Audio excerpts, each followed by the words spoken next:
sure that you like yourself. Yes. I don't trust people who say, I don't like myself, but I love you. No. There's an African saying which is, be careful when a naked person offers you a shirt.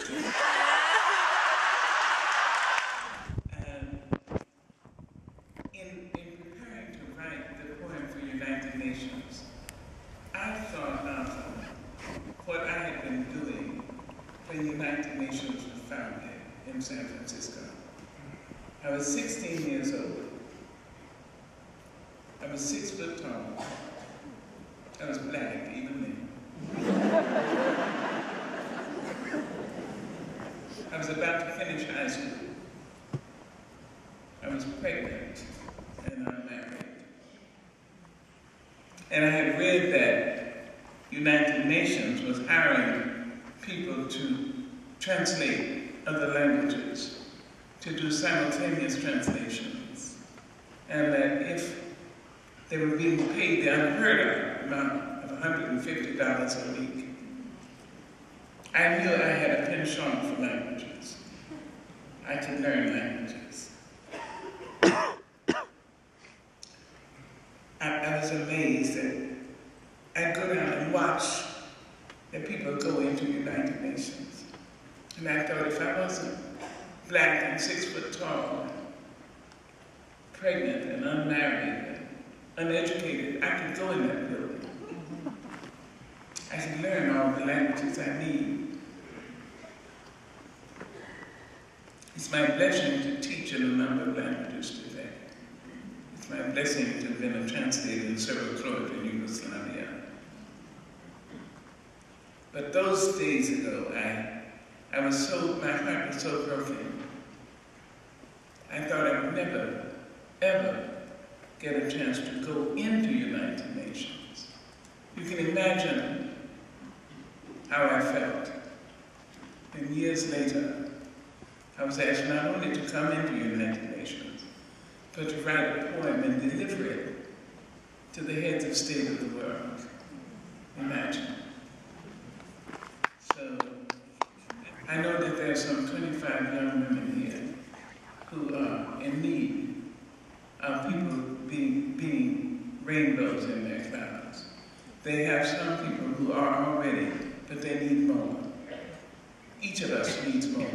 If you happen to be white in a white country, rich in a country where money is adored, pretty according to the fashion, you still need a rainbow in your cloud. Yes.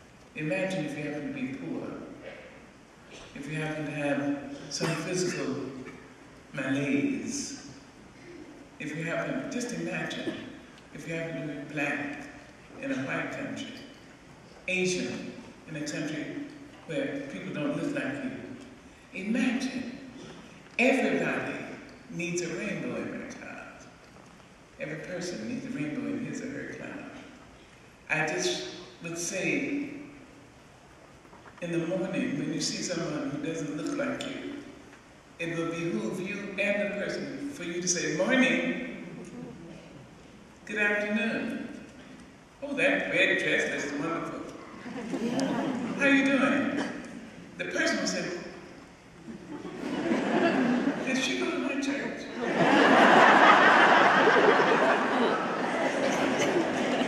However, you don't know, but that person may have just hung up the phone from having a nurse tell her or him, you know, the doctor's not happy with the x-rays, and we need you to come in right away. You have no idea, but that the person has just hung up the phone, and somebody said, Mr. Jones,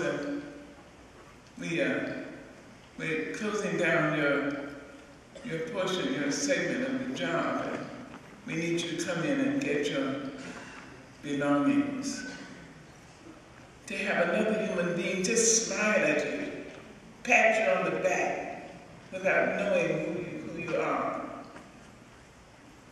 This is how we can become rainbows in the cloud.